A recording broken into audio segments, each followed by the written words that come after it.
staff of the Chemie Business School, BSTAI members, distinguished guests, teachers, parents, guardians, families and award recipients, I have pleasure in convening this ceremony for the Junior Certificate Business Studies Awards. Dr. Philip O'Regan, Dean, Chemie Business School, University of Limerick, will now make an address of welcome. And it's my great pleasure to welcome you all here this evening to what is our annual Business Studies Teachers Association of Ireland event. This is a fantastic opportunity for us to celebrate the contributions of three groups of people to the success of students in making your way to this event tonight. And first of all, the role of schools in your success here today. I think I'm directing my comments in particular to principals and to teachers. And we here and the faculty that you see represented here know the pressures that you face and how difficult it can be to bring students to this level of preparedness and also to this extraordinary level of achievement. And I think you deserve particular credit under that heading. A second group I want to mention are parents, guardians, family. I think you do share in the reflected glory of what your sons and daughters have achieved. A third group I want to commend, obviously, are the students themselves. But those students are facing a world which is very different from the world into which certainly I emerged and that most parents and teachers here emerged into. I think, though, it's important that we present it as a world of opportunity. You should think big. You should be excited about the prospects. You should imagine a future that I think most of our generation could not possibly have imagined. You have a purpose, you have a focus, and you have an extraordinary range of people and facilities willing to work and enable you to reach that potential. I hope that this is an important memory for you in your own formation and in understanding and beginning to understand the exciting possibilities that lay before you. Thank you very much. Thank you, Philip. I now call upon Ms. Mairead O'Sullivan, member of the National Executive of the BSTAI and chairperson of the Limerick branch, to speak. One of the most wonderful things about being a teacher is where you get to see students coming in all cute and fresh-faced and with shiny uniforms when they arrive in first year. And then 6 years later, you see them emerge as very strong and confident men and obviously women of the world. And in that particular time, some of the most important decisions of their lives are actually made, where they are put in a position where they need to make choices about their future careers. So if you're looking for a challenging career in the future, business is a very, very good option for students here. I see pride here tonight, pride among parents who should feel extraordinarily proud of the students, their children, who have achieved a very, very high grade. And in case you didn't know it, it's one of the most difficult subjects at junior cert level because it's the only one outside of the core subjects that has 2 papers. So your child has made an extraordinary achievement to get this grade. I see pride among teachers who obviously have worked extremely hard and walked side by side with their students to achieve that grade. And obviously I see pride in the faces of the students there, and you should be extremely proud of yourself.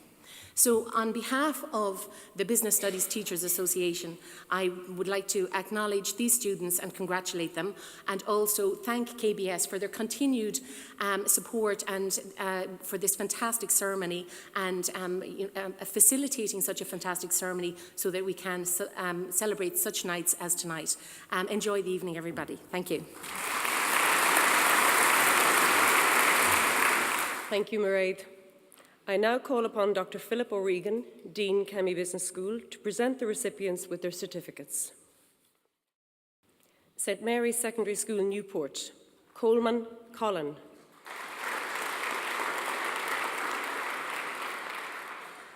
Fagan Emma.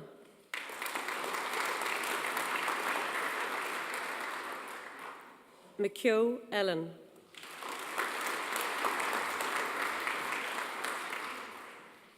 McLaughlin Kira.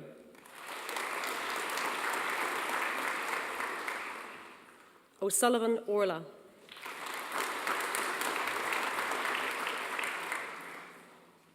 O'Toole Yvonne.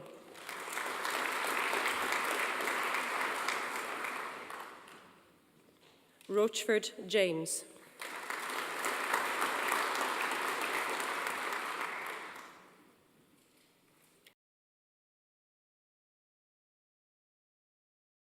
Our special guest this evening, Robert Mortell, is a law and accounting graduate from the University of Limerick and is the youngest Irish person, to summit Mount Everest. Following his graduation, Robert went to work with KPMG in Dublin, where he simultaneously balanced work, further exams, and his passion for climbing. In preparation for his Everest attempt, Robert had an ambitious training program, which included climbing peaks such as Denali in Alaska, which is the highest peak in North America.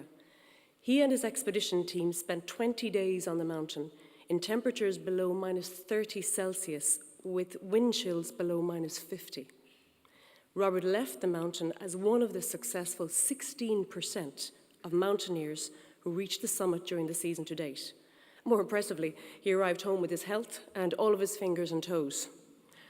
Robert left Ireland on St. Patrick's Day of last year to begin a 2-month climb to the summit of the world's highest mountain and reached its peak in the early hours of Monday, the 23rd of May. Robert is one of a small number of Irish mountaineers to have reached the summit of Mount Everest at 8,848 metres above sea level. And at 26 years of age, he set a new record as the youngest Irish person to do so. I would like to call upon our special guest, Mr. Robert Mortell, to speak.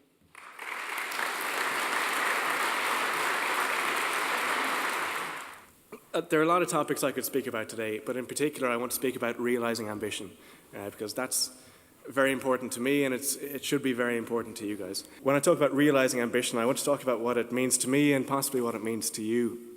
And to me it means how you manage your resources. Now that's a bit of a generic statement, so let me talk about an example as to where I see that applying. So imagine you've got a bank account with 86,400 euros. That's how much money you woke up with this morning. Every day you're going to wake up with 86,400 euros, irrespective of how you spent yesterday's money. Now, how are you going to spend that money? Well, after the first few weeks of reckless spending and enjoying being a wealthy person, you're going to start to think, well, I want to use my money responsibly. So I want to spend some on my friends, I want to spend some on my family, and I want to spend some on myself personally, but even after all this, and let's say there's 1/3 gone in tax, even after all that again, you still have some left, and are you going to leave that go to waste, knowing that tomorrow you're going to have 86,000 euros once again, or are you going to move that money out and invest it somewhere? But now let me take your bank account, and I want to convert your euros into time. And each of you has 86,400 seconds in a day. Now, after we take off 1/3 tax, we got 57,600. So they're the 8 hours sleep you need out of a 24-hour day. But out of that time, I would hope that you're going to spend that money in the same way. You're going to spend some on your friends, some on your family, and some on yourself personally. And that balance that's left, you're going to invest. And that's what you've been doing to date. You've been investing that balance of your time into yourselves, into your futures, and into what you're going to achieve next. So I want you to keep that thought in mind when you're thinking about realizing ambition. There's an artist, a Spanish artist named Salvador Dali, and he's known for coining the phrase, "Intelligence without ambition is a bird without wings." Intelligence is only as good as the structure that you put on it and the way you realize your intelligence, how you act upon it. And I want to divide that into 2 ways. The first being preparation, and second being teamwork. When I was in Alaska, as Michelle mentioned earlier, I went out with all my best gear. I brought my storm gear, my everything, and we started one morning, beautiful blue skies, out on the mountain with my team. We were moving up to the next camp with about 70 kilos of gear each. Along the way, the weather turned quite rapidly. A snowstorm came in, the winds were too high, and we got in big trouble. Now, those that were a little bit more experienced, thankfully had their goggles at the ready, and they were able to call upon all the gear they needed. I, in my ignorance, left all of my storm gear at the bottom of my pack. Despite my best preparations, I hadn't completed my preparations. I had to go the whole way, and I had to leave my gear accessible. Now, it's not good enough just to bring it. Teamwork to me is respect and acknowledging each other's strengths and weaknesses. So your teams, and this is why I mentioned your parents and your teachers earlier, they are your personal team. They may not go into the exam with you, but they have brought you to the exam. They've maybe given you some knowledge, some ideas. My team on Everest was more or less a team of strangers that had to come together, and you're going to see this, in school, in college, in all these different environments. You're going to have to work with people that you don't know very well. We had to trust each other with our lives in many ways, because Everest is at the limit of human ability in many respects. But you're going up there with a team of people that you don't know very well, but you have to get to know them. And you have to get to know their strengths, their weaknesses, and you have to respect their abilities for who they are and what they are capable of doing. Maybe they're faster than you, maybe they're slower, maybe they know more, maybe they know less. In medium mountains, people rope up with a harness, and the rope teams move collectively across the mountain. Whereas on Everest, teams sit in camp, they discuss their plan, they strategize, they do all these things in camp, and then when they get to move, they do it on their own. You're not roped to anybody on Everest or on these mega mountains. It doesn't happen, and it's very representative of real life teams. You're not roped to your family, to your teachers, to your whoever's. These people are there to discuss things when you're at home, when you're at base, when you're in class. But ultimately, you're the one doing the exam yourself. You're the one achieving for yourself. This is the real application of teamwork. And ambition was the second part of Dali's quote. Ambition itself, how can we define that? It's something within us. All of your ambitions are going to change. I, for one, never knew I had an ambition to climb Everest when I was your age.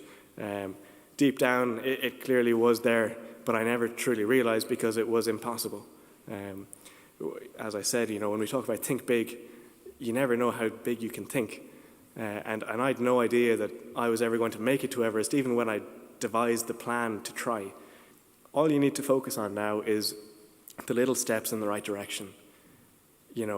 What's next? It's going to be your summer exams maybe, then Christmas exams and leaving cert. Keep all those in mind. Your college course, that's important, but it won't define you. So in summary, Dali's quote once more, intelligence without ambition is a bird without wings. I hope you will reflect on that, and I want to congratulate you all on the steps you've taken to get here, and I want to wish you the very best in your future. Thank you.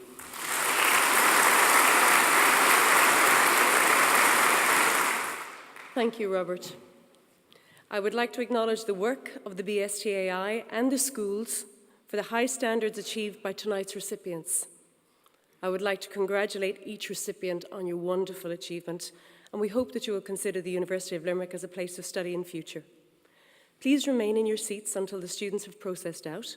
You will be ushered from the concert hall to join us at a reception in the atrium. I now formally close the ceremony.